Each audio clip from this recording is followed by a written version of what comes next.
One of the reasons for Sorry. One of the reasons for that is that everything we do is human centric, right? So we have to understand human behavior before we can understand machine behavior. And we have to then see the parallels between humans and machines. So it's a fascinating relationship that um, takes place. And of course, very mysterious for many. And so the goal is to flesh out how can technology serve humanity, and of course, the goal is to utilize technology to improve something, right? Business is seeking to improve things money wise, revenue wise. But I'm one of the folks that I also take the stance that we can help society, right? And we can utilize technology for good, social good, as it were. So I look at it from a big perspective, a vast perspective. So I love working with people who are fascinated with technology. And one of the areas that I really enjoy is working with folks that think that technology is not for me because I didn't grow up with it, or I didn't learn that in school, or I don't do it as part of my job. What does it mean for me? I think it's important for all of us to be able to derive meaning from something that is directly in our daily lives. And I think some folks, I overheard people saying that, my cell phone is advanced. I go to the grocery store, things are more advanced. I go to register for something, and now I'm registering using technology. Everything is supported and driven by technology. So why not study a use case or a set of use cases and an organization that gets it and who has been working with technology for so long. So that is one of the reasons. That is the impetus for tonight's talk, is to hopefully show the history. And I'm going back to before I was born, and talking about how Walmart, uh, the ideation phase of where technology could be taking them, and where it's taking them today, and where they are going in the future. So we're all part of that equation, right? Because I have to venture to guess that a lot of us were born back in that era, the 50s or before. And so we were part of that journey. We may not have realized what was going on in the world. So the goal is to kind of learn that history lesson and then see where can it take us in the future. All right. So that being said, I am a data nerd. I confess. And the last song I listened to was Nat King Cole's Unforgettable, because my dogs like Nat King Cole, and that's what I play on Alexa to calm them down during the day. What can I say? So I am an old soul. So without further ado, I am going to bring up a PowerPoint. Now I'm going to go through all the information, but the goal at the end, I'm going to tell a story, okay? And I'm going to weave in the historical backbone, but at the same time, talk about the factoids along the way.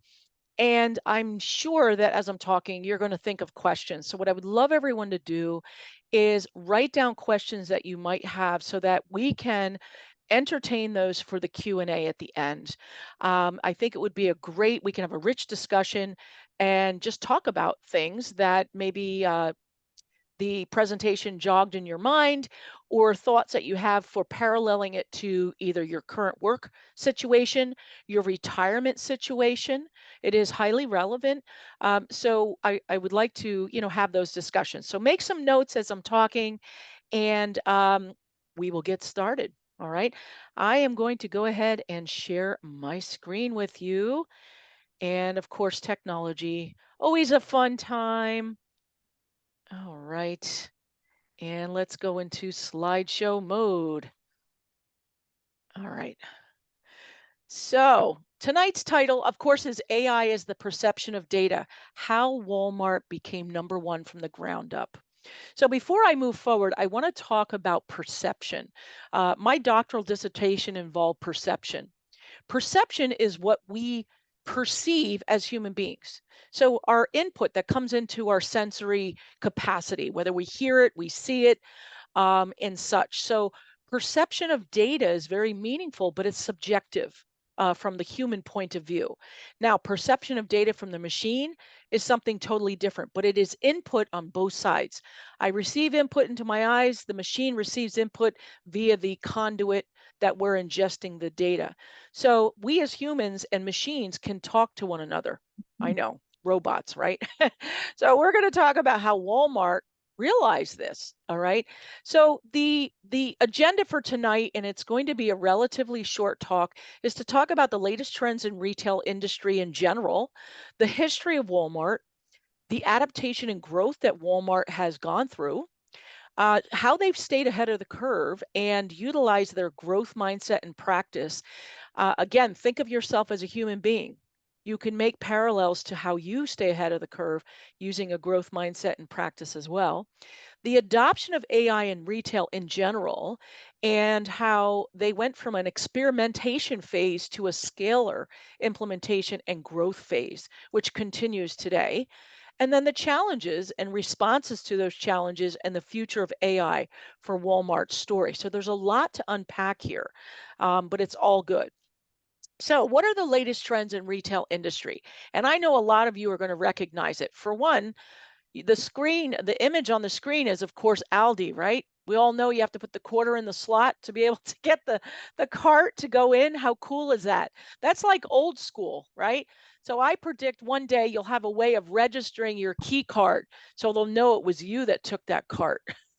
But this means you can't give your key card to the person behind you, right? As a kind gesture. But anyway, I digress.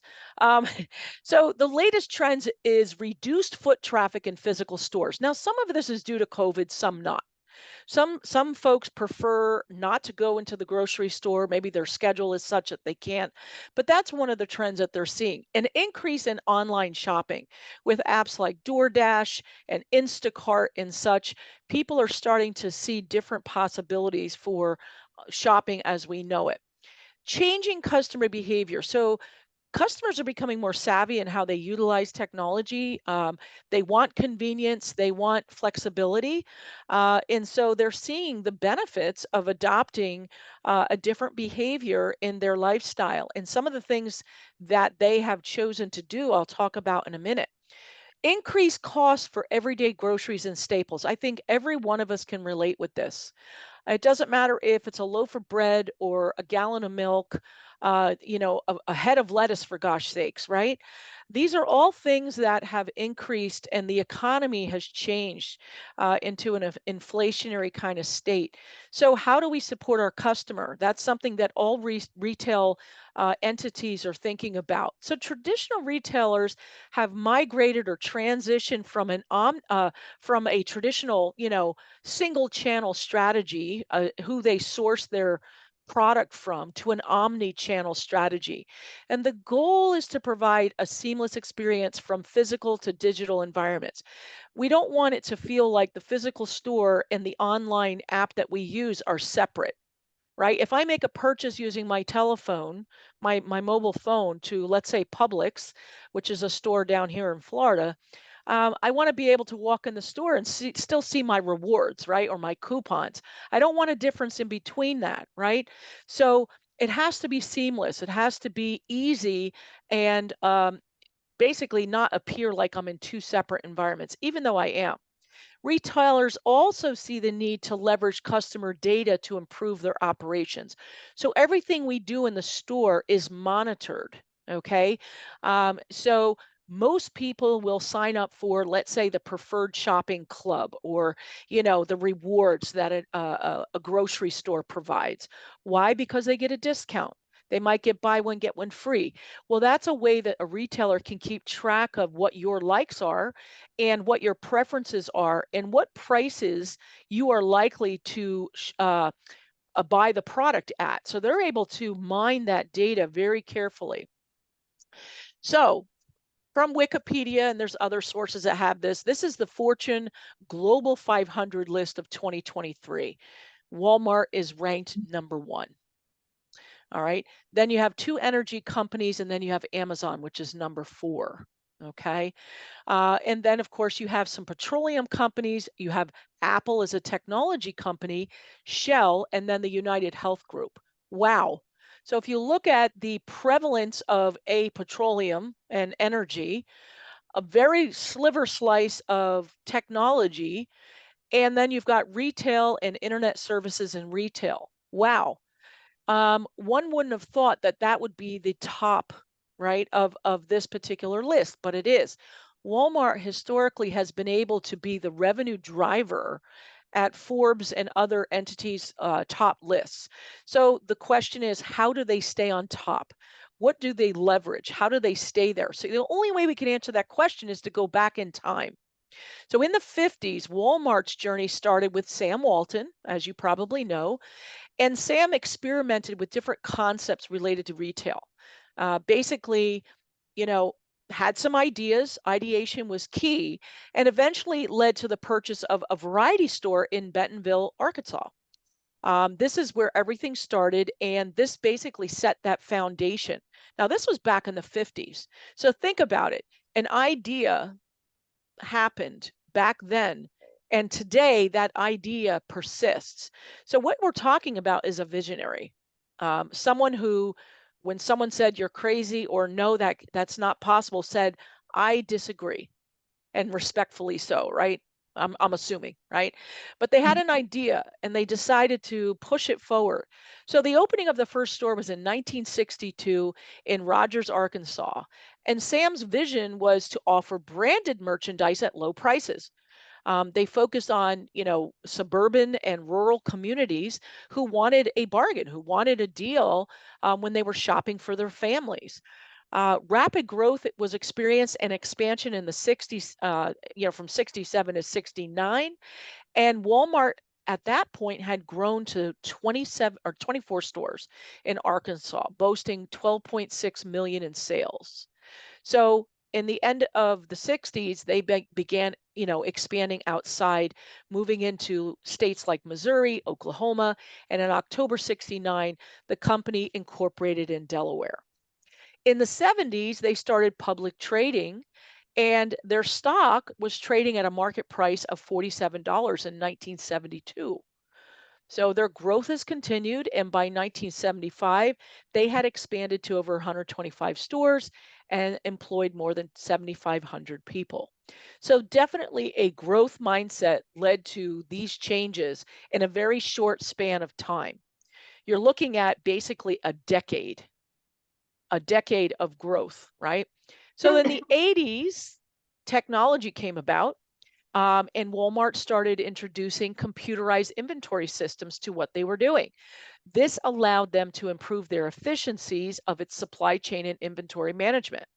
So again, that aligns with their goals, right? Their vision for providing the product that people want at a price they can afford, being very cost conscious. Well, the only way you can do that is utilize data to be able to allow you to increase your efficiencies. So this technology allowed them to keep their costs low and to maintain their low prices.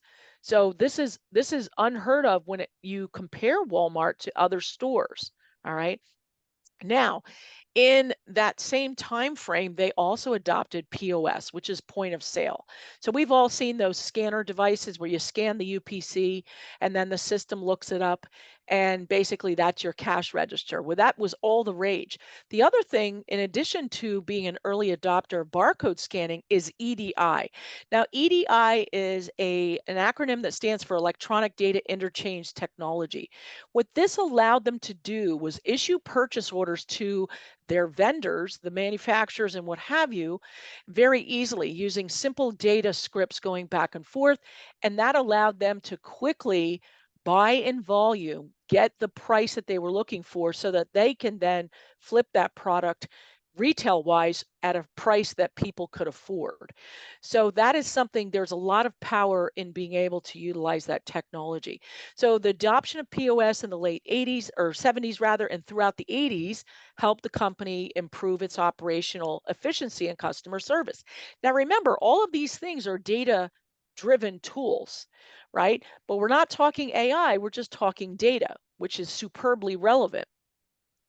So then in the 90s, they expanded internationally, and they continued to stay ahead of the curve by thinking about where can we go besides the United States. Well, they went to Mexico City and incorporated new ideas and technologies into business.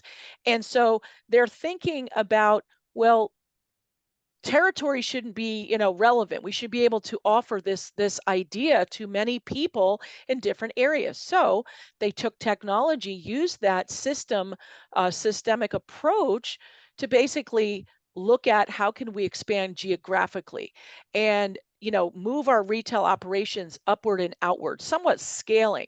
So they wanted to take the global supply chain and use that and leverage that into the local market, and by doing that, they can offer products that people seek uh, at a favorable price. But they can also bring more product in. The more product in their catalog, the more favorable, and the ability for the consumer to basically price shop, right? See who has it the cheapest. So then in the 2000s, and I remember this well, that is the year that I placed a $25 Yahoo ad and nailed a $80,000 contract with the Department of Defense. I'll never forget it. Well, in the 2000s, we all know what happened, the internet, right? So Walmart launched walmart.com in 2000, and they basically jumped into e-commerce. Since then, they've further adapted that website and their offerings and how they present things. But one thing they did in 2016, which is kind of fascinating, is they created a free 2-day shipping in 2017. And that was done to compete with, you guessed it, Amazon, right? So Amazon and other online retail giants were coming up with novel models. And so Walmart has been at the forefront of trying to stay with the competition ahead of the curve. So the goal is to know what the consumer wants, what they expect when it comes to convenience and speed. So now we move into AI. So the advent of AI in retail. So let's talk about in general, what is AI being used for in retail? So this isn't just Walmart. This is in general. So because customers are so valuable and it costs money to acquire a customer, understanding what their experience is when they're shopping is essential. So, providing them an enhanced customer experience using 24/7 chatbots to handle routine inquiries seem like a logical progression. So, what happens is if you have a simple question that can be answered by a bot, that, a little chat robot, as it were, on their website, that means that their human service team can be handling more pressing issues, things that perhaps a chatbot couldn't handle. So that helps them handle their workforce so that they can schedule staffing properly in a cost effective way. Another thing that is commonly being done now is improving your inventory and demand forecasting. So the goal is to prevent overstocking of product and to prevent shortages. Now, I'm not talking shrinkage. Shrinkage is, theft and damage, right? I'm talking shortage. If they can prevent overstocking and minimize shortages, that leads to reduced costs. Now, the way that they're doing that using AI is they're getting accurate prediction and management of their inventories. So that leads to that, overstocking not happening or preventing it and minimizing or eliminating shortages. Okay.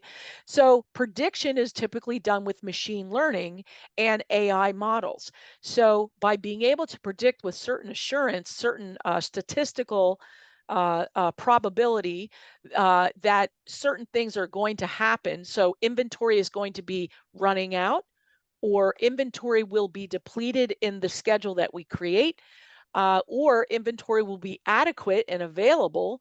That takes AI, that takes data science. And of course, that is a data driven scenario that happens. A model will actually allow them to do that. Another thing that is happening is personalization at scale. So customers are becoming more persnickety, we'll say.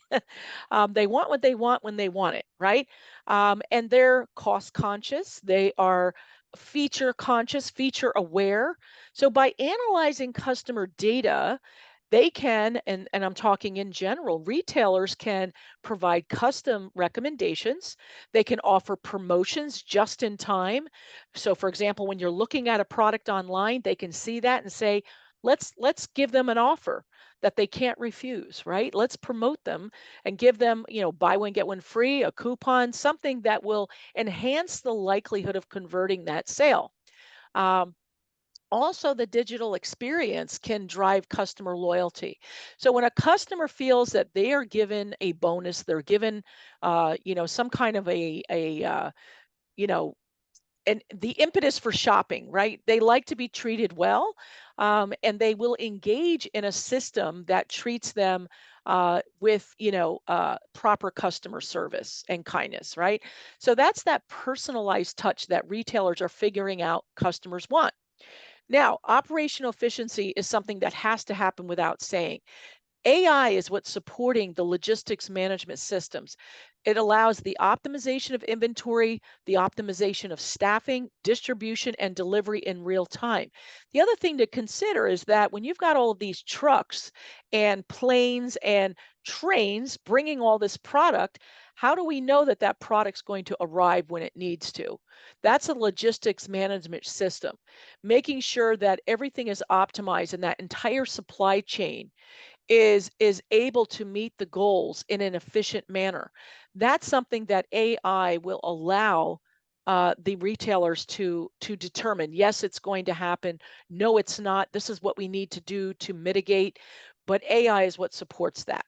So all of the advancements in AI is providing a competitive edge to the retailers who adopt them. Now, you can make an inference that the retailers that don't adopt are left behind. They will experience this differently, right? They may lose revenue. They may lose a share of the market. Um, those that do adopt AI are allowed to basically improve their bottom line, but also create conversations with customers and create a responsive shopping experience that allows them to learn from their consumer better than ever before. If I don't know who my customer is, I'm never going to be able to meet their needs. I can make a guess, but it's a guess in the gut. It's based on maybe direct observation, but there's always going to be nuances of things that I don't know. The human eye does not see, and it's the machine that picks up on those things. So that's something that's very important. So let's talk about data analytics at Walmart and, of course, the intersection of AI. So Walmart's journey with AI began with substantial investments in its IT infrastructure. They saw the vision, they saw where things were going, and they laid the groundwork for advancing data analytics and AI capabilities. So that means collecting massive amounts of data, but then utilizing data models and machine learning models to be able to determine what does the data mean. And when you're ingesting that kind of data, you can't wait for, the data to get done percolating before you get an answer, right?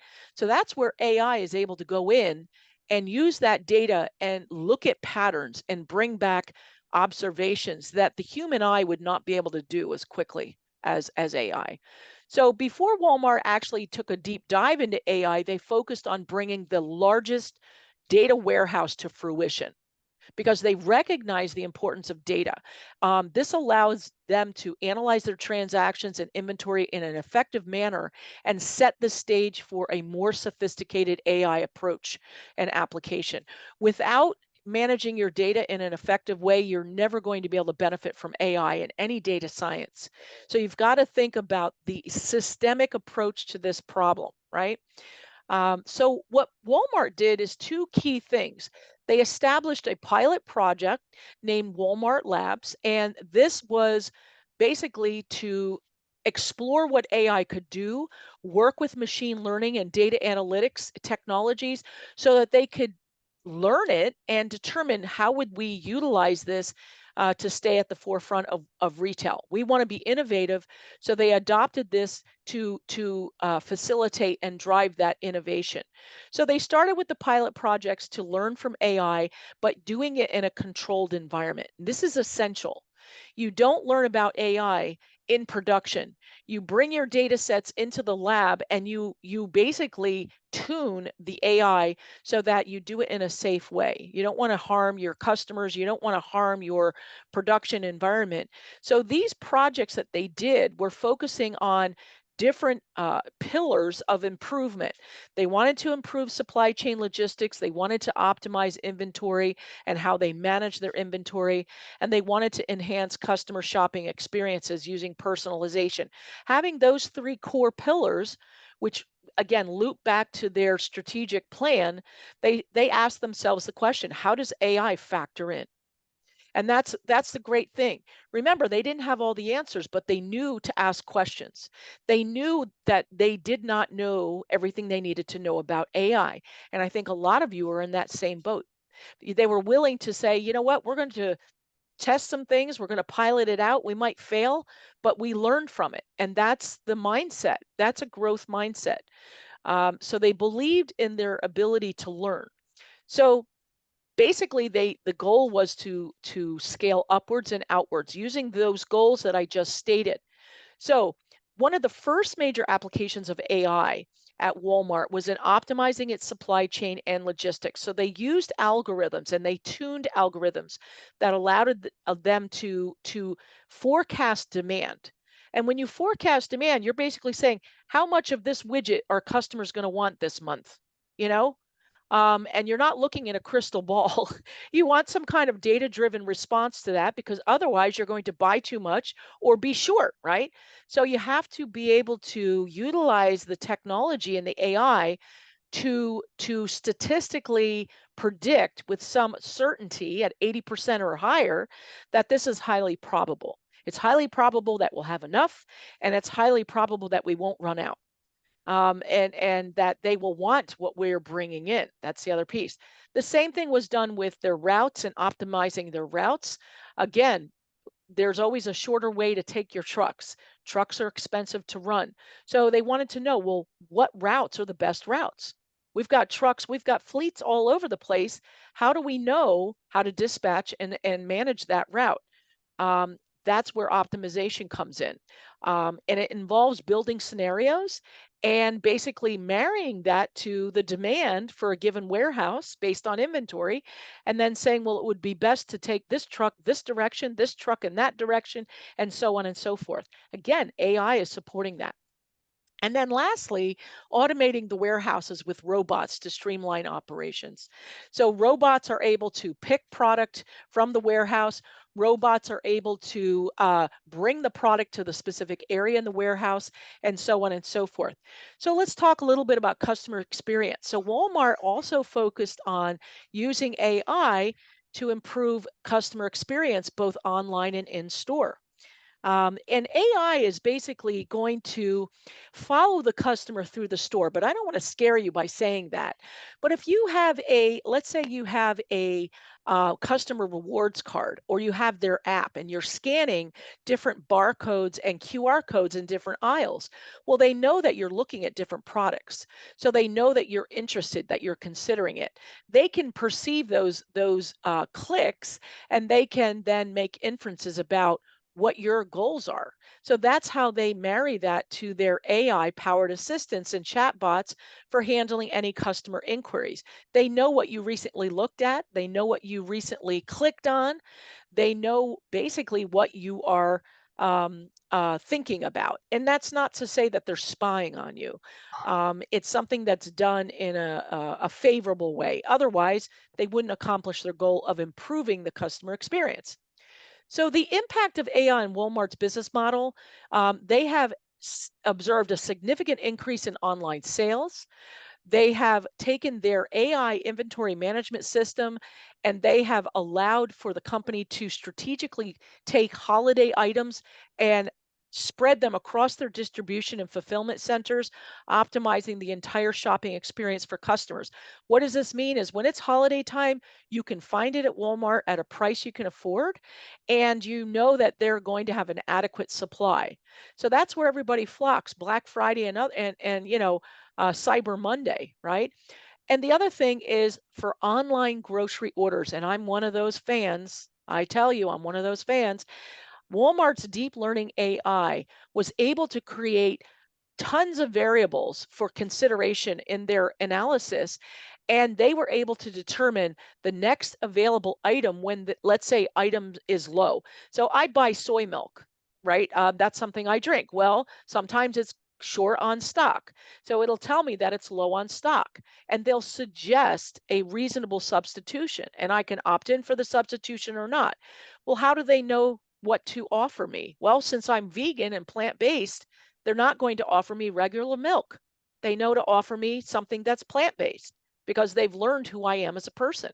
So, am I satisfied? Absolutely. I don't want to go through all the other stuff. I want to just say, yeah, give me this kind, give me the house brand or whatever of the soy milk. So that makes me satisfied as a customer and other customers as well. So AI is what allows this to happen. And AI is making those decisions. There isn't a person saying, Cynthia likes soy milk. I think we'll suggest a different product because we're almost out of stock or we're getting low. Now, the way that Walmart is rising above, and you'll notice I have two columns here and they're married by AI. The customer centric strategy that they came up with and the operations focused strategy is aligned, and there's a synergistic relationship between those two pillars. And you can see that there are personalized marketing, pricing optimization, customer acquisition. What they're doing is they're learning who their customers are, and they're creating avatars or profiles. They're looking at their social media habits, and then they're looking at what they're likely to buy. They're also looking at what their competitors are pricing products at. So, for example, I have Publix down here in Florida as a grocery store, and sometimes Publix has it and Walmart doesn't. So then Walmart loses, but I'll pay more at Publix. So I always hope that Walmart gets the product in and vice versa. But Publix has great buy one, get one free. So that's where Walmart loses because their BOGO isn't as good as Publix. But anyway, this is an example of, a customer that will look at both scenarios and decide, well, do I absolutely need this product? If so, who has it? Right? If they both have it, then who's got the better price? See? So I'm able to drill down and get the products, affordably, and have them delivered because of my busy schedule. My goodness. So when we think about what AI has done, it has allowed Walmart to fine tune this strategy and to also reap the reward of understanding how well it's working. Any investment that you make is useless if you don't know whether or not your return is adequate. So Walmart has also utilized a study of the competition and market pressures from folks like Amazon and the larger big box stores to put pressure on how they do business. So Walmart is saying, you know what, we need to stay ahead of the curve. We need to continue to serve both the tech savvy consumer and maintain our competitive edge. And I think they also go so far as to say, how can we reach those that are not comfortable with technology? Well, that's where if they're used to going to the store, the physical store, we need to make sure the quality of experience is just as good, that they're going to find what they need, that the aisles are marked properly, that if they want to participate in the rewards program, they can benefit just as well as those that are tech savvy. Also, digitalization of the supply chain. So Walmart had to focus on how do we do this and support the omni-channel strategy. This was a major step. This required them to leverage its strength, of reaching out to the supply chain, buying in volume, being able to buy in volume, but also optimizing their operations so that they can handle all that inventory. Let's face it, with their grocery adoption alone, if they acquire too much product, the stuff spoils and then it's useless, right? So they have to be really clear that they are doing this in a way that prevents waste as well. And then of course all the electronics, all of the clothing, all of the different housewares and things like that. These are all things that they are monitoring that supply chain and bringing it into the we'll say the 21st century, but with AI. So that was a challenge. That was a challenge that they had to overcome. So challenges and solutions. Um, really goes back to what they did back, the investments that they made. So, for example, in 2017, they created one of the largest private clouds in the world called Data Cafe. This processed 40 petabytes of data daily. All right, that was an investment they made, but this allowed them to mine that data and engage in faster decision making than their competition. That's where they jumped ahead of the curve. All right. That also is what allows them to benefit from AI today because they have that infrastructure. They also looked at AI technologies and said, how can we marry that or seamlessly integrate that with our existing systems? Let's face it, they have this investment. The investment is dated. Can we benefit utilizing AI with what we have? So they looked at their internal systems and also how they could synchronize with their suppliers and partners. That takes a huge study, but the goal was to incorporate AI so that AI could be, we'll call it superimposed into their existing infrastructure. That's a smart move. That's a smart move. There's a lot of organizations out there will say, let's get rid of the old technology, it's useless, and let's bring in new. Not necessarily the case that that is required. It's the data that matters. And if you have an older machine that can still handle data, utilize it, right? Utilize it. So, challenges and solutions. Now, I've got two slides of challenges and solutions. And the reason for that is it's important to understand that when you implement AI, you want to make sure that it's done in a way where you have quality, accuracy, and governance of data. Governance is oversight. You can't just wrangle data willy nilly. You've got customer data and other data. You want to make sure that um, you think clearly and that you don't unethically work with their data to the extent that you're crossing a boundary that could be really critical. So at least 40% of AI adopters, including those at Walmart, they are guilty, reported low to medium sophistication in their data practices. So data practices is what we do when we work with data. It's not actually using the data for AI purposes, but how do we pay attention to the cleanliness of the data, the accuracy of it, whether or not we've got oversight in how we manage our data? This is important pieces. So this problem led to issues with integrating diverse data sources, the ability to prepare and clean data and provide self-service access to the data. So once they realize that, of course, you need to staff people that are savvy in that. Another thing is, and this is important for all of you who participated in the Tech Academy, talent and expertise. This is huge.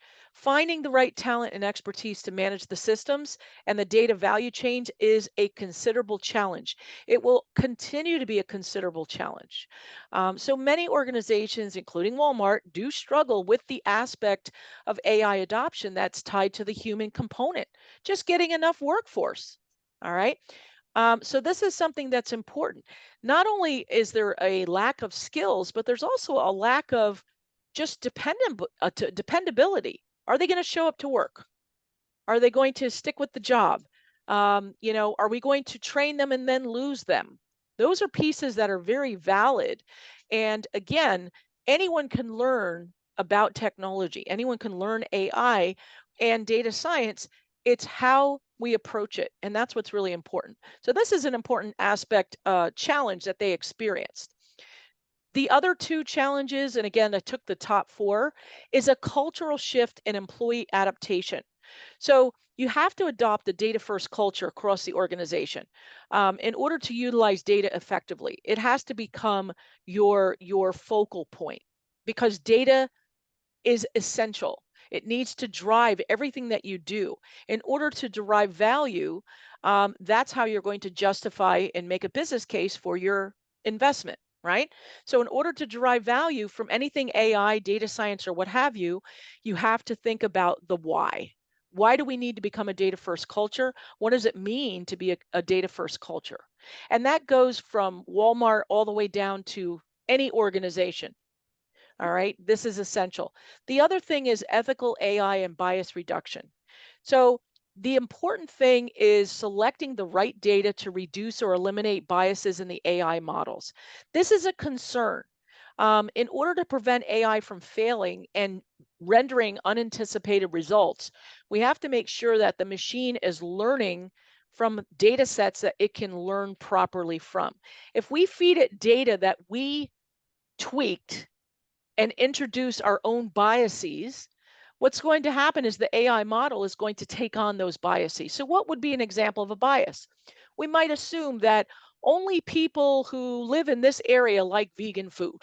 I don't know, that's a silly bias, but hey, or this store would never sell those kind of sneakers. Nobody would want them, you know? And that's my gut telling me, and I'm going to slice out all the data that involves any of those sneakers. Um, I'll give you case in point. There are stores, there are grocery stores that said, no one's going to buy plant milk. Oh, please. Well, guess what? Now they're realizing that you have to offer these things, just like gluten free. And these are just examples I can resonate with. But when you start making those types of biased, those are cognitive biases, by the way, you prevent your organization from realizing the benefits of serving a more diverse population. People want options, people want choices. So the AI will take on the biases in the data that we feed into the machine. We have to be very careful that we recognize that. And so that's why this is an ongoing challenge in training people about the importance of this. So Walmart versus the competitors. So we've got competitors like Amazon, Target, and Costco. They have also invested in AI, and each company has a different focal point and strategy based on their unique business model and customer bases. Walmart's broad application across inventory management, which is a pillar, customer service, personalized shopping experiences, and matching it with the largest retail presence in a physical place. This is how they have basically beat the competition in both the physical and digital retail spaces. So they have both pieces. Notice Amazon, they don't have really a physical store. They have a place where you can pick stuff up, right? Target has a physical store, but it doesn't have the stuff that Walmart does. Costco is good, but then you have to pay, and the online isn't as good. So when you look at them, they're not apples to apples. And so Walmart has traditionally, there isn't usually a cream of the crop. They have risen to the cream and a beyond. And that's because of their vision and their strategy. So, what is the future of AI in Walmart's retail story? Well, they have lots planned. Walmart is currently integrating advanced technologies like AI and generative AI and augmented reality into their retail services. Now, the goal is to enhance the shopping experience and streamline their operations. Well, how are they doing that? Well, they've introduced a Gen AI powered search experience for their iOS customers. That's people on Mac, Apple, which allows for more nuanced searches. So they can actually type in, help me plan my football watch party. And Walmart will basically gather all the items and say, put this stuff in your cart. This will help you run your party. So if you're a busy person and you don't want or you don't know even where to start, help me plan a wedding, help me plan this or that. They will basically suggest the whole package to you. That's Gen AI. That's generative AI. And it's a fascinating and exciting stuff. Another thing Walmart's doing is called in-home replenishment. So it utilizes AI for very precise and timely restocking of your online cart. So they have a beta social service platform called Shop with Friends. It's kind of like Word with Friends, Shop with Friends. And what it does is it takes augmented reality shopping to a new level by allowing you to virtually try on an outfit and share feedback, with either Walmart or get feedback from your friends. How cool is that? So these are two things that Walmart is doing to take advantage of generative AI, which is all the rage. They're also expanding their drone delivery services to cover more households. And their goal is to offer delivery within 30 minutes. How cool is that? The other thing that they're doing is called My Assistant, and this is supposed to aid associates with various tasks in their native languages. So if someone, has a question and they don't speak English and they need support, they're able to get an assistant that is aligned with various languages. How cool is that? Another way of utilizing generative AI is to look at and seek out any third party sellers that they have on their platform. So I don't know if you're aware of this, but Walmart allows you, let's say you sell widgets, you can actually set up shop and Walmart will actually sell your widgets on their platform. So you can be a vendor with Walmart. So what they do is their generative AI reaches out to all these third party sellers on their platform and suggests those things when someone searches for a product. So they're not just getting product from Walmart per se, they're seeing what these third party sellers are offering as well. And then, of course, they are testing the voice commands in their Walmart app to determine, whether or not customers can refine their experience and search for things by speaking rather than typing. I'm a fan of that. I'd much rather speak into my phone than type because it takes forever to type, and I think faster than I type. So these are just things that they are utilizing AI for, and I'm sure there's other things on the horizon as well.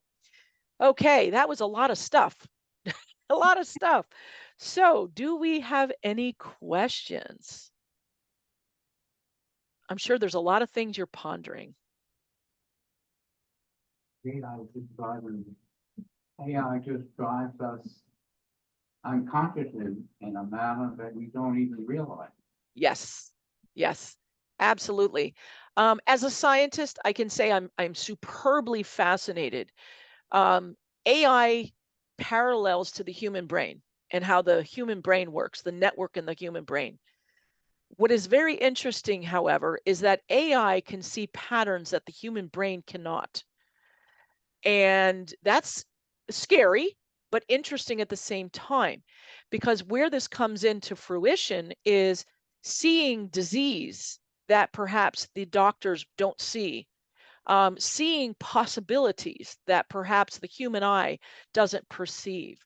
So that is, yes, you're exactly right. AI is, it's fascinating and mysterious at the same time. I So, have a, yeah, go ahead.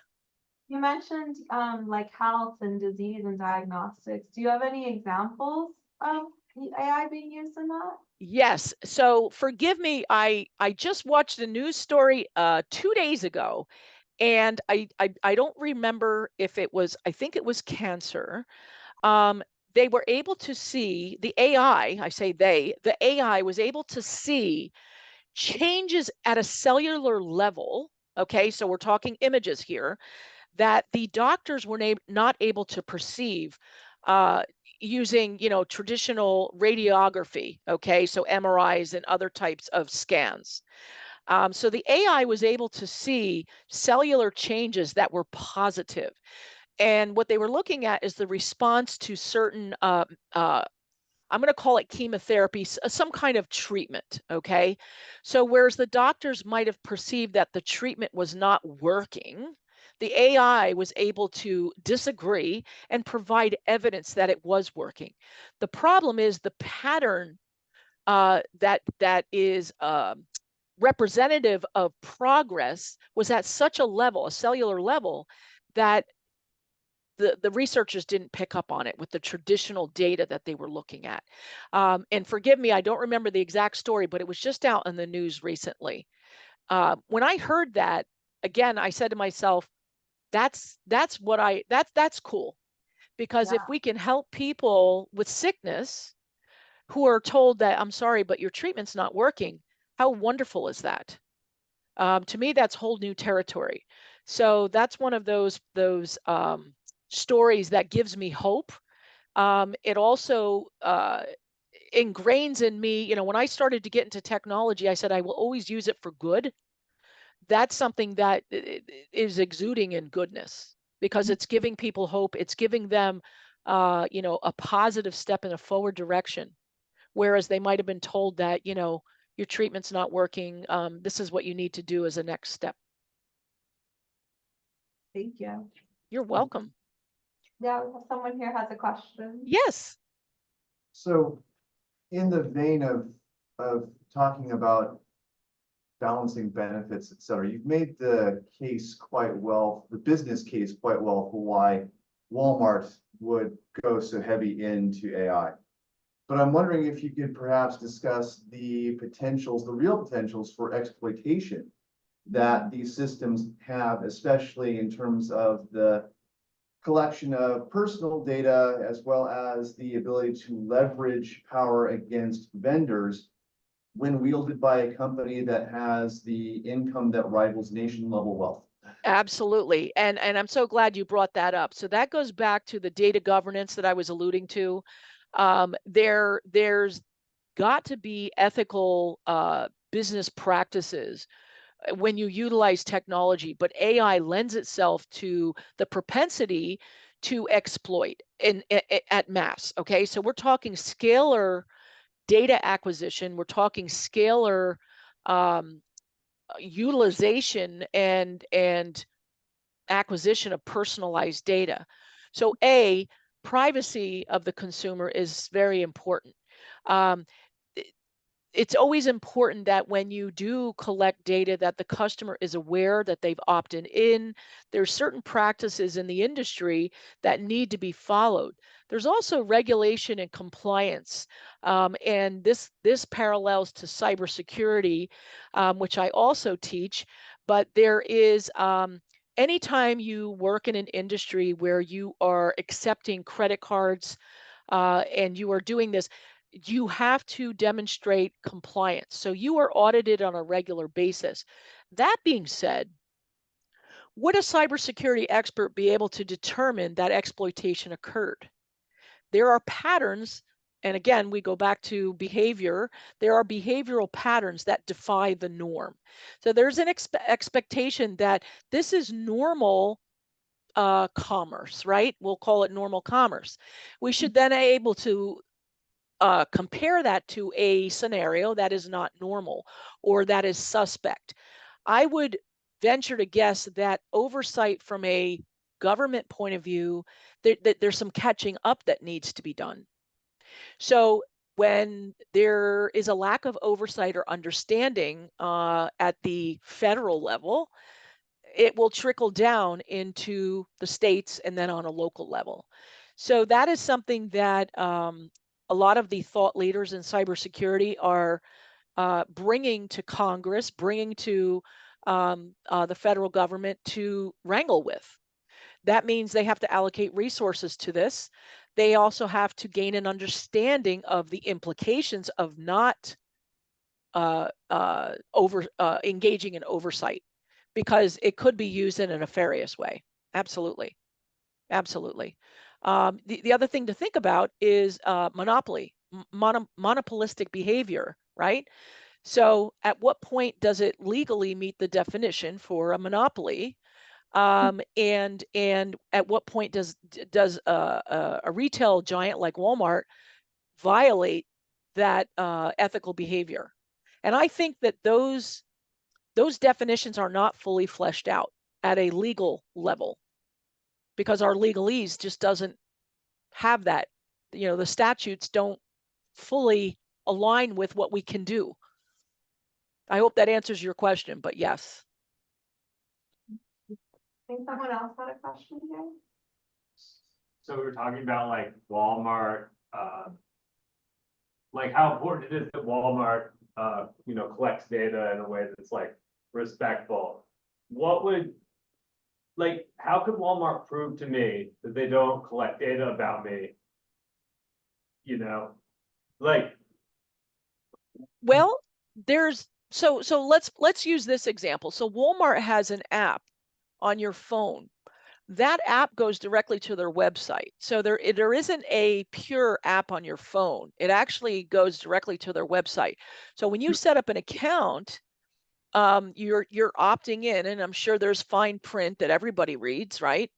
And so there's a lot of mumbo jumbo when you sign up.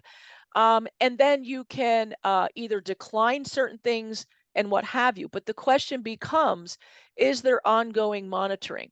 So one aspect of monitoring is, for example, I have a purchase history. Walmart knows what I've purchased over time. They can analyze that data.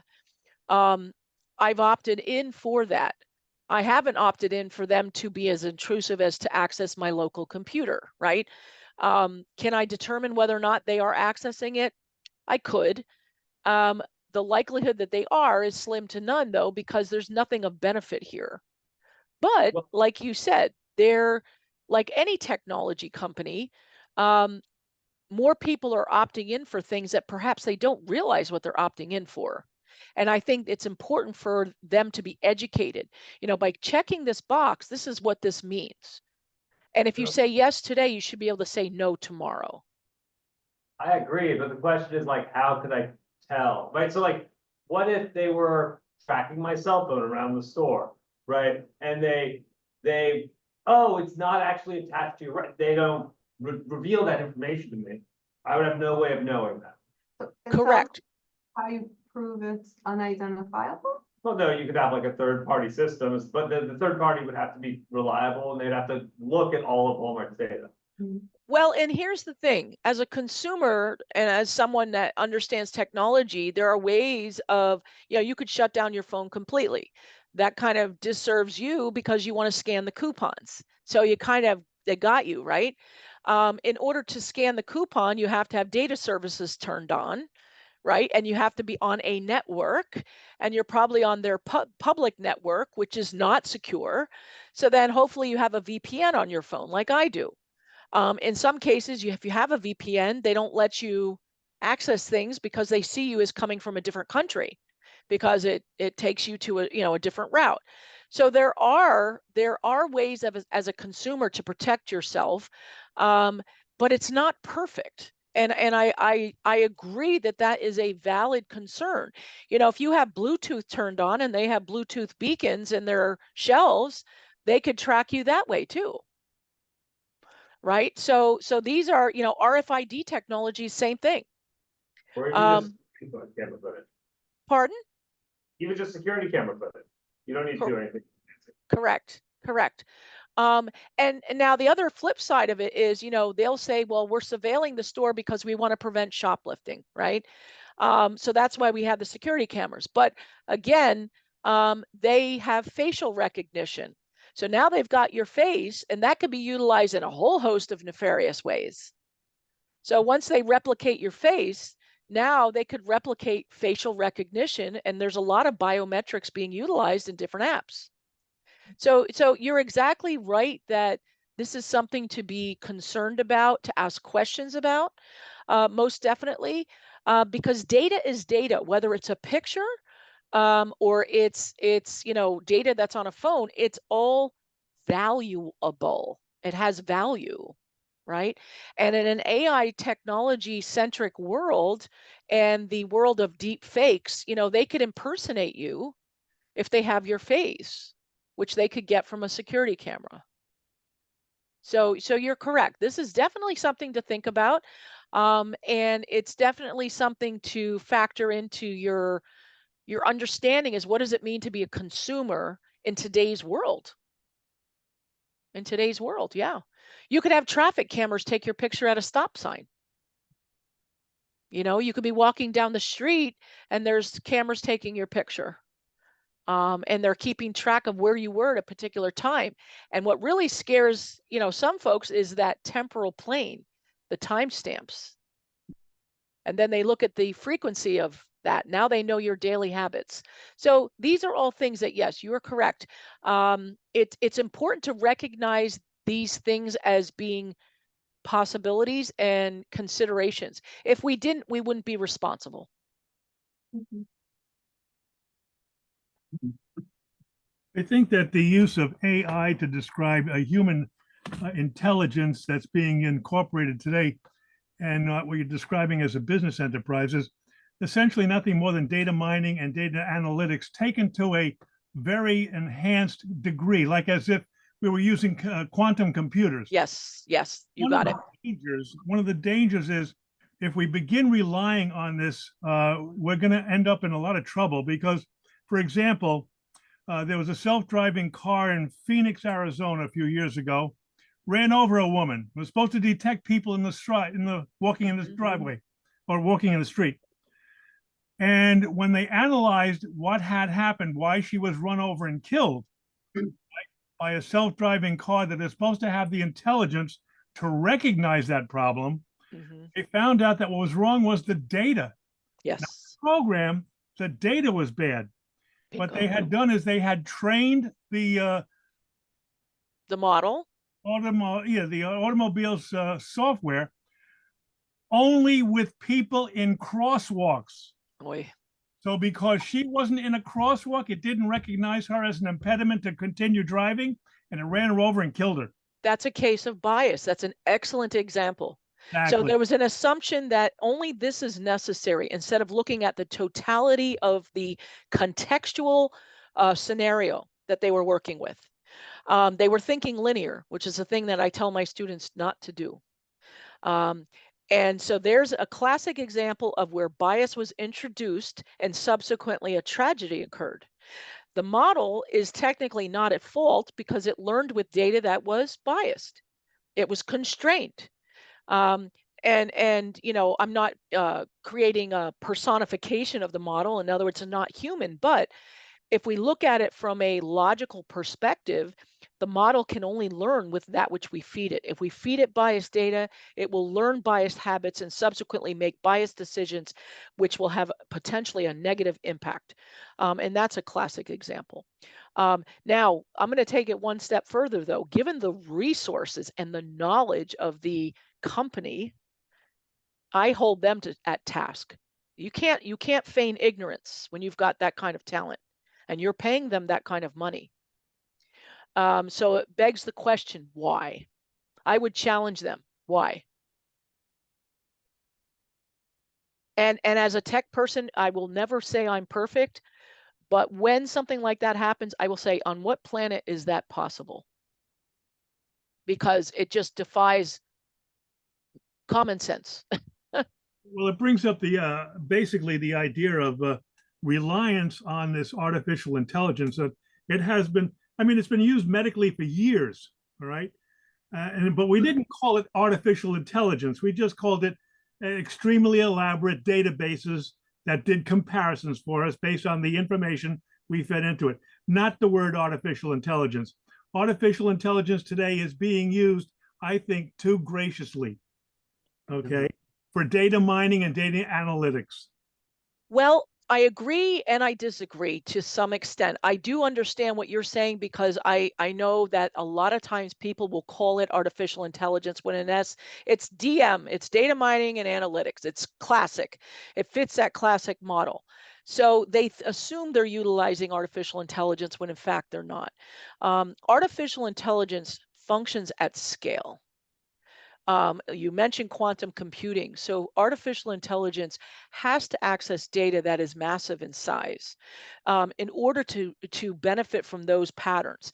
Whereas data analytics typically doesn't utilize data at that massive, it's not processing it at that massive speed and statistical processing power. So it's, I think one of the things that I find super frustrating is that everyone jumps on the bandwagon and we need to use this and we're going to be better than the rest. And we don't care if we do it responsibly, we're just going to jump, right?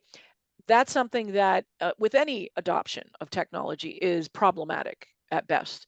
But the problem is they're seeing the benefit from a revenue point of view, and there's greed involved. And there's you know, people are doing the math of, oh, the money, you know, cha-ching, without thinking properly. But they're also pushing the scientists to make it happen. And so there's, and I always have this conversation with my students. If you're going to get in this field, you need to decide where your line is. And if someone pushes you over that that ethical boundary, you have to learn to say no and walk away and hold your head up high. I've done it. I've done it several times and I never regretted it. Because you know the potential, you know where it can go, but you also know that you don't have to be part and parcel to that damage. So it's responsible and careful. And so you raised some very good points. Thank you so much, Vincent. We do have a question on our Zoom. Can I recommend a good voice recognition software? So voice recognition, it depends on the application. There's a lot of good softwares out there. My question would be, what's the use case? So can you tell me the use case? And this is coming from, let's see, this is coming from Susan. What would the use case? Hi, Susan. What would the use case be?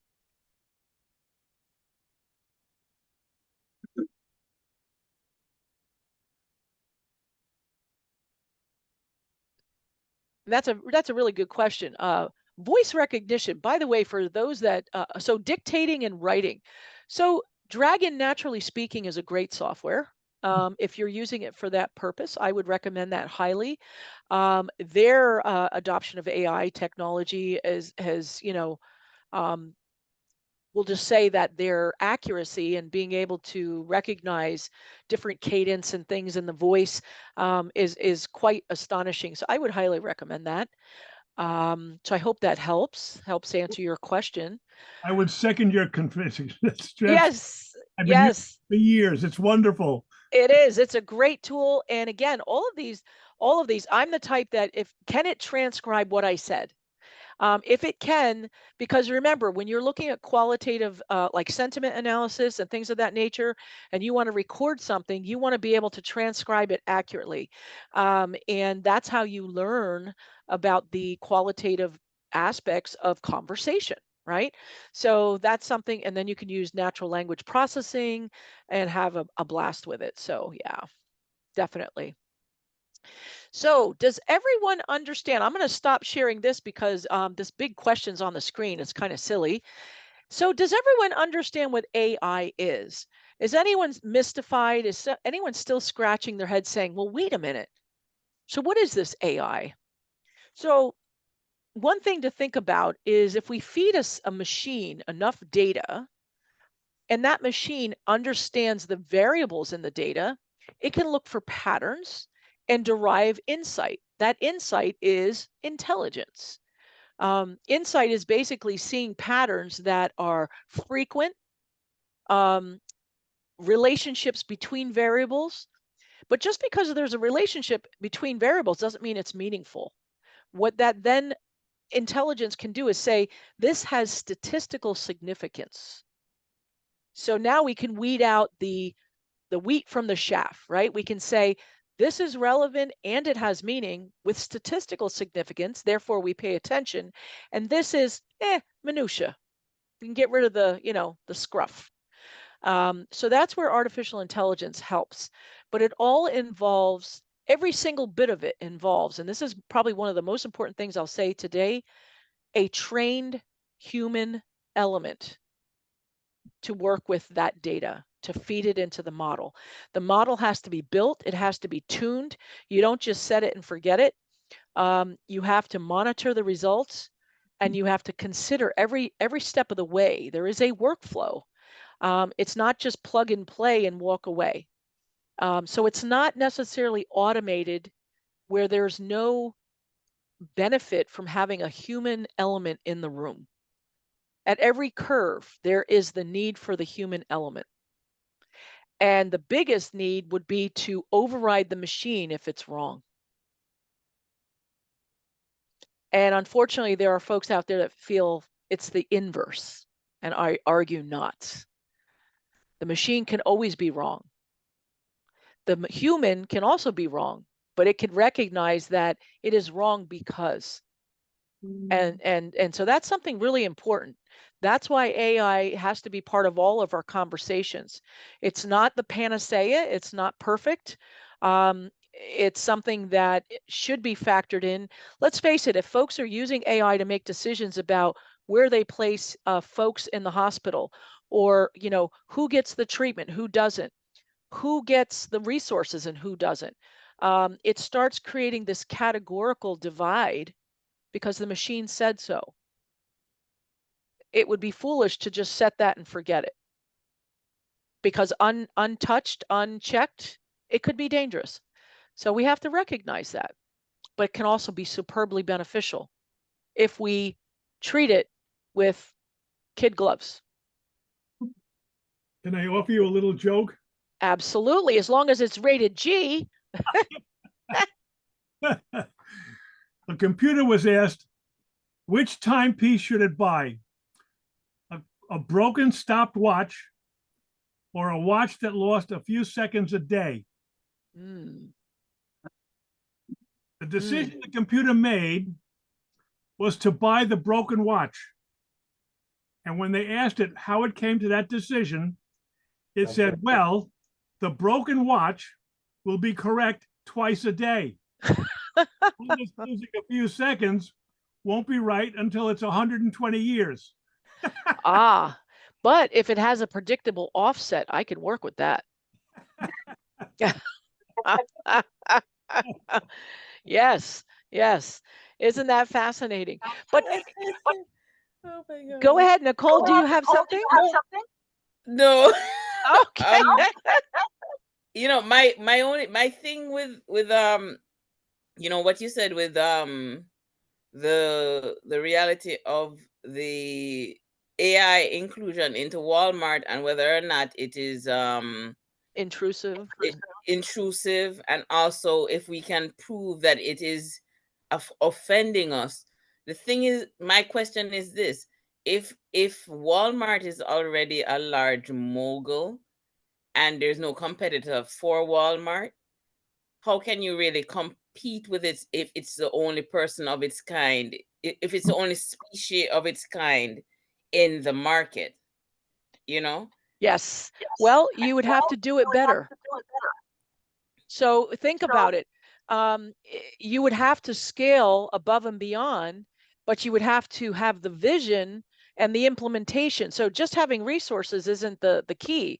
It's how you use those resources, how you allocate them, how you learn from your process. So there's so many factors. There is a reason why there isn't an entity that has surpassed Walmart, but that's not to say that it's not possible. It would have to be a visionary. And that's the beauty of the marketplace as we know it. Fair trade is supposed to be anyone could come by with their vision and their resources and take the competition and push them aside. It hasn't happened yet, but that's not to say it won't. Um, you know, let's face it, if an entity were to come along and say, we guarantee that, we won't misuse your data, people might listen to something like that. But that would be a special guarantee because it's very difficult to assure 100% that, your data does not get leaked. Data is leaked every day. Massive amounts of data are leaked every day. And so there's no guarantee that your data won't get in the wrong hands. Data gets onto the dark web all the time. How does it get there? It goes from point A to point B it all starts somewhere. So to say that it would never happen to a particular entity is almost impossible to give that assurance. It's when they willfully do that, right? And irresponsibly not educate the consumer and not it again goes back to transparency. And that goes back to data governance. How well are we educating our consumer and what are we withholding from them? And if so, why? And that's why it's almost got to go into the hands of, if someone determines that it did happen, they file a complaint, there's a class action, it goes, it goes its course. But yeah, very good points. Very good points. Any other questions or observations? So I'll ask you a question. If you had the chance to use AI, would you want to use it? See how it works. It would be interesting to see how it works. My only question about AI is that it is a mindset for which, as an individual, you don't control in the manner in which you think you can. Correct. You approach it, you must approach it from the standpoint, just like the gentleman said behind me, with the knowledge that it could take over some things that you are not aware of and put you in a position of allowing yourselves to be exposed, but not protected. Yes, yes. And I think the interesting point is if you perceive it's all about awareness. So if you're aware that something happened, then you can bring in protective mechanisms, right? Early on in the process to prevent future damage, right? Um, but if you're not aware, the time lapse is the damaging part because as time elapses, the catastrophe expands, right? And so just like a cybersecurity incident, the longer the time lapses, the more damage that happens. If you can, intervene early on in the process, then the goal is to mitigate and prevent future damage, right? But if you're not aware, how do you intervene? But And if you go into Walmart and just stand around and look at the actions of people, they are not aware of what is happening. No. In addition to that, when I have stood up on the aisle in the corner watching people and the workers at Walmart, I call the people that I see going around with the cart with the blue shirt on, pickers, Pickers. yep. Responding to the AI input on their computer to pick off the shelf as quickly as they can because they have to meet that 30-minute deadline. Yep. Because someone's already waiting out in the parking lot for the item. Yeah. Yeah. Well, and the one thing, and I'm glad you mentioned that because the one concern I do have is, yes, 30 minutes is the threshold, but as a consumer, if they picked your product so quickly, they picked, damaged, like I've had damaged fruit and things come, right? And that doesn't make me happy as a consumer. I'd much rather they took 2 minutes longer to get to my house, right? So that's an example where if they gave me the option of allowing additional time for quality purposes, I could groove on that. I could opt in for that and say, you know what, it's okay. Now, what I do now is I will give a better tip to someone who carefully picked my groceries. And if they're late, I'm not upset because everything's bagged nicely. They clearly communicated with me on the phone and said, this lettuce is not looking so good. Would you prefer something else? So they took the time to dialogue with me. So that 30-minute window is no longer relevant in my book. Now, for some people, depending on the urgency, their priority shifts. I think we need to be more flexible. But we also have to think about the workers. They shouldn't be put in harm's way, lifting things that they shouldn't be and what have you, because that could cause a problem, right? So I think to take again, 30 minutes or else approach is not factoring in what if the items are heavier? What if, we have to think about the layout of the store and things of that nature, instead of coming up with this threshold that maybe is not feasible for a variety of reasons. So those are great points. Yeah. I have a concern and a question. Yes. AI in the education, like students' work. Papers that are students just telling AI, I need a paper based on this Yep. is the thing, and it gives them all the quotes and everything. Yes.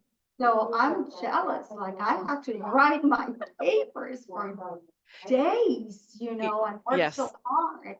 And Yes. now that's not the case anymore. It's not. Well, you raise some very good points. As a college professor, I can tell you that I can tell when something is written by AI.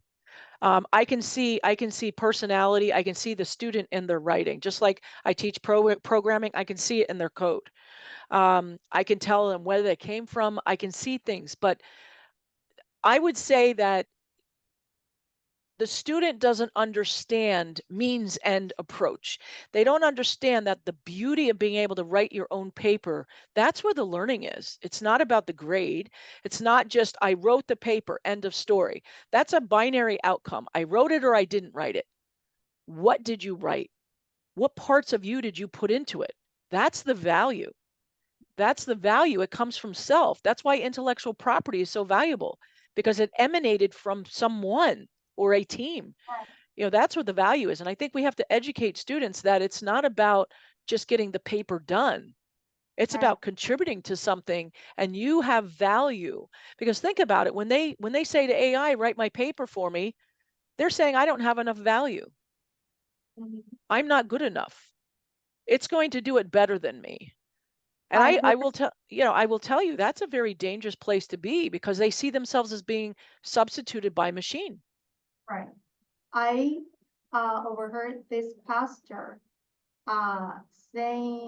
telling his sister that he will tell the computer to give him a sermon Yes. of how many pages or paragraphs, and it had the quotes from the Bible Yep. and Yep. everything. And Yep. I was like, oh my God. I thought that was the only thing he was doing. Yeah. Yeah. He's getting paid his salary. He doesn't even go to the church, you know, Yep. has other people doing the work, shows up Sunday at noon when everybody else had been there early and everything. And then that's what he comes up with Yeah. when he does. Yeah. That's Yeah. terrible. Well, and that's ubiquitous. That's happening in all types of jobs. And my concern is that the data that the AI is using, let's face it, it's stagnant. It's static. It's fixed in time. It does not necessarily have the value add of our new thought processes. So whether it's religion or literary works or The uh, emotional absolutely, right? absolutely, Now, it lacks those valuable components, and every one of them is human centric, yeah. Can right? I add to that too, though? I think there's also the use case for folks who have learning differences, though. Like, there's people I even know, and even myself, who are like neurodivergent or dyslexic, where like it's actually really helpful to have somebody Yes, yes, who, like, to even just be able to process or get your thoughts out. But I think it's a complementary tool, right? Not yes, over. yes. It does not substitute. And you raise a good point. So again, this goes back to responsible use of a technology. When you adopt something, right, you've got to be responsible. Is it responsible to integrate it into your process to facilitate or account for a need that is there, a gap that is there? So for example, ideation, I can't think of a topic, all right, help me with some topics so I can get the creative juices flowing. That's responsible, to get, to use it in that way, but to allow it to write my novel for me is not good. So one of the important things is responsible use of AI. When is it considered appropriate? Uh, and when is it, I'll go back to cost benefit. The cost and the benefit. Does the cost outweigh the benefit? If yes, you need to second guess how you're adopting that technology. In the case of the sermon, I would submit that the cost is far exceeding the benefit. I think that pastor has a lot more personal experience and direct observation and passion and understanding of that's why they went to school, right? To offer to his congregation. Um, eh, and the cost of using something that came from a machine is going to lack a world perspective, that especially currency. Looking at today, what do we need? What do people need to hear for today? That machine is going to give you data. That's historic. The AIs that are out there, the GPTs are, 4 years old or better. And the data, there's a lot of garbage data in those machines. So it's not even accurate. It lacks so many things. So there's your cost adding up, up, up, up. So the benefit goes down, and you can then make a business case or other case to not adopt it or adopt it in a specific way. But again, can I make an argument, a cogent argument for my adoption? If yes, then to what extent? For what Mhm. purpose? And that's where, who, what, where, when, why, and how. That's essential. It can't just be, I'm going to adopt it because it's cool. Right. So we're coming to our end here. Yes. Absolutely. We could talk about this all night. How cool. How cool. I just want to say really quick, I'm so thankful to all of you who came tonight. What an awesome conversation. What great questions, thought-provoking questions. I'm so glad. And I hope this has been beneficial. And again, thank you so much. It's been a privilege to offer this talk to you, and to see so many people wondering about this AI. And again, I appreciate your time. And I'm curious. Yeah, let's give a round of applause for Dr. Thank you. And I'm curious if everyone's okay with the picture. That just so we can, keep promoting the things that we're doing here at Open Hub. And if you don't want to be in it, that's okay. But in case you're okay with it, I'm just gonna, if we can all take a moment to pause. Wait, how do I make you smaller? That's the okay, there we go. So if you want to show your camera, that would be great. Let me take a picture. Yay, here. everyone could be on the camera. Woo. But let me get in here too, actually. There you go. Hi. Thank you so much. Thank you. Smile. Bye, everyone. I think this takes the picture. No, oh, it's not. Let me try to screenshot it. No candid cameras. Oh, it's not taking it. Okay, I'm gonna do it on the phone then. Oh, everybody. Smile. Thank you. Thank you. And just a couple of announcements. Let me just share here. We are wrapping up the Tech Academy. Oh, I got it. thank you. You're welcome. And let me just a couple of announcements here. We have our upcoming event on Friday to celebrate the wrap up of the Tech Academy, to kick off Women's History Month, but everyone is invited. So if you're in the community, from 10 to 1, we're going to have a couple of activities, a LinkedIn personal branding workshop, and also a fun like strength-based activity. So please come, there'll be some refreshments. It'll be here in the auditorium, so when you first enter, yeah, upstairs. It's Friday, March 1st. Yes, Friday, March 1st from 10 to 1. If you are free, if you want to just stop by for a little bit, come. We're going to celebrate a little party. And, just keep following along in community if you're not already in the Slack. We're trying to ramp up everything just to keep us connected as well. But thank you all for coming. Thank you. Thank you. Wow. Wonderful, wonderful. Wonderful class. Thank you. Thank you so much. Take care, everybody. Safe travels, okay? Bye. Bye. Take care.